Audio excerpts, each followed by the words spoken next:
Vous êtes à l'écoute de Radio J, merci de votre écoute et de votre fidélité. Alors c'est la série documentaire dont tout le monde parle depuis sa mise en ligne lundi sur la plateforme Netflix. Je parle évidemment de Chambre 2806 2806, une série qui revient en détail sur l'affaire du Sofitel de New York. C'était donc le 14 mai 2011, affaire qui a entraîné, vous le savez, la chute de Dominique Strauss-Kahn, alors directeur général du Fonds monétaire international.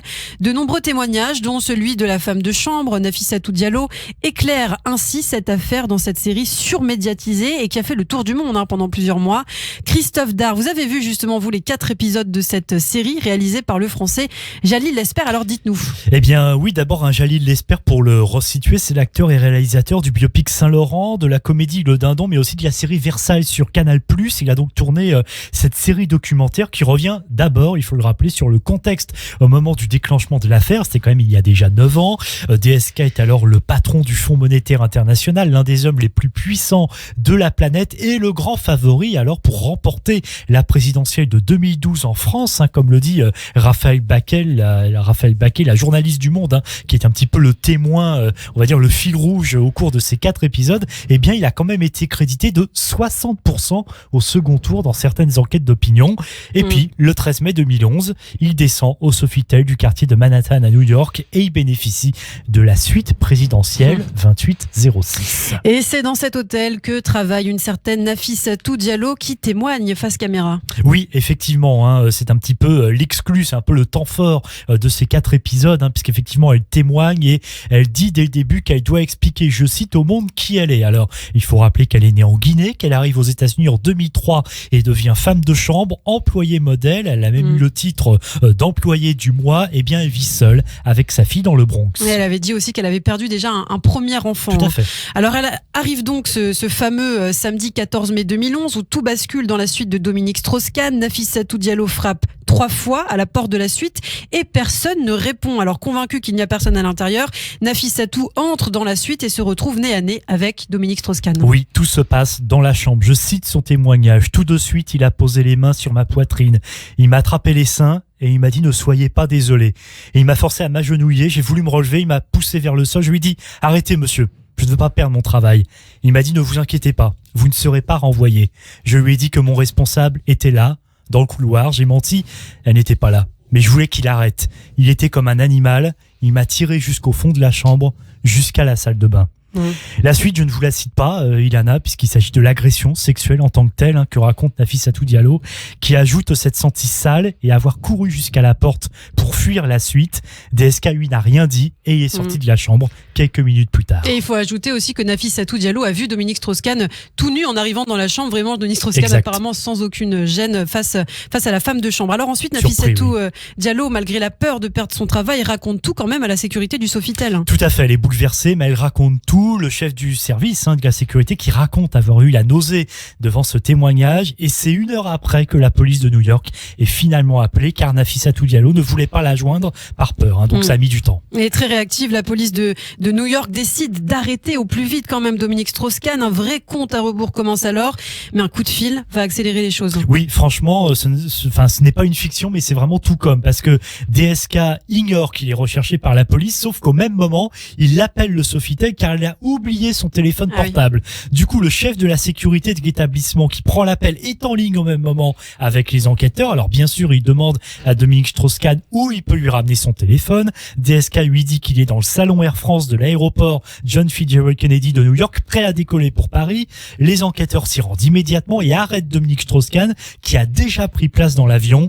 Interrogé, le chef du FMI déclare avoir eu un rapport sexuel consenti avec Nafissatou Diallo. Erreur aussi de Dominique Strauss-Kahn qui pensait lui rester impuni en toute puissance, en toute connaissance de cause. Alors pendant ce temps, que devient la femme de chambre? D'abord, elle est emmenée à l'hôpital parce qu'il faut le rappeler, elle le dit elle-même qu'elle a quand même subi un viol, mal, et puis mal à l'épaule aussi et un poignet. Et elle revient ensuite avec la police à l'hôtel dans la fameuse suite. Vous imaginez quand même pour elle revivre ça. Et la police scientifique travaille travaille déjà et d'ailleurs trouve des traces de sperme de Dominique Strauss-Kahn. Elle raconte ensuite aux enquêteurs ce qui s'est passé. Et puis il y a ce qu'on appelle nous en France, vous savez, Ilana, le tapissage. Ouais. C'est-à-dire qu'on présente le suspect parmi d'autres hommes et là, formellement, elle désigne DSK placé en prison qui, selon le porte-parole de la police de New York, s'est comporté, je cite, comme un parfait gentleman français. Incroyable. Bon, alors au tout début du premier épisode, Dominique Strauss-Kahn déclare qu'il avait compris que cette histoire allait faire le tour du monde et effectivement très vite, dès l'annonce de la nouvelle, des journalistes du monde entier se rendent à New York. En même temps, c'est évident, Dominique Strauss-Kahn est le patron du FMI. Oui, et puis c'est par le biais des médias du coup que Nafissa Diallo va découvrir qui est l'homme qui l'a agressé parce que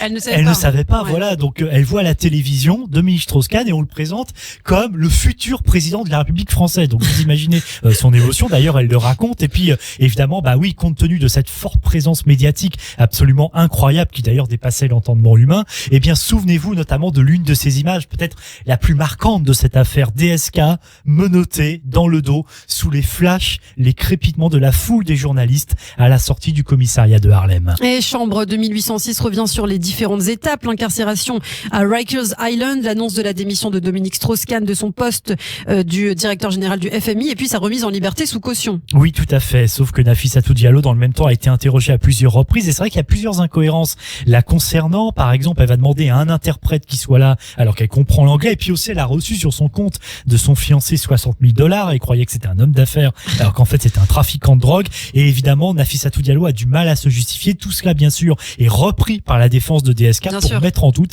la crédibilité de la plaignante. Et pour rappel, les charges pesant sur Dominique Strauss-Kahn sont officiellement abandonnées en août 2011, ce qui met un terme à la partie pénale de l'affaire. Fin 2012, une transaction intervient entre DSK et Nafissatou Diallo et clôt définitivement l'affaire du Sofitel.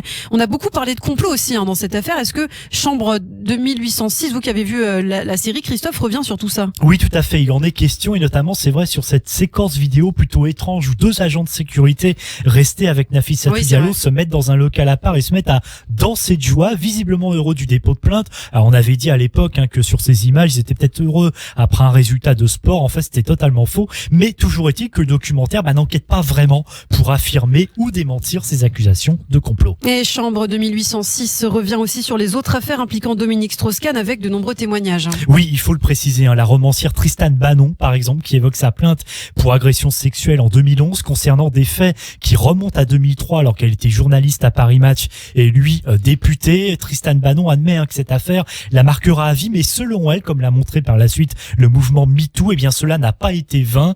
Et à la fin du 4e et dernier épisode, Chambre 2806 consacre un chapitre aussi à l'affaire du Carlton de Lille, autre affaire impliquant Dominique Strauss-Kahn, cette fois une affaire de proxénétisme. Une prostituée Mounia témoigne d'ailleurs également à visage découvert face caméra. Il faut préciser que c'est vraiment cette affaire du Carlton qui a, on va dire, encore plus entaché la réputation de Dominique Strauss-Kahn, notamment avait provoqué le divorce avec Anne Sinclair. Merci Christophe Dard pour toutes ces informations et cette série. À noter que Dominique Strauss-Kahn, lui, n'a pas du tout apprécié cette série et compte bien prendre sa revanche puisqu'il a promis sur Twitter vendredi dernier qu'il donnerait sa propre version des faits dans un documentaire qui doit sortir l'an prochain.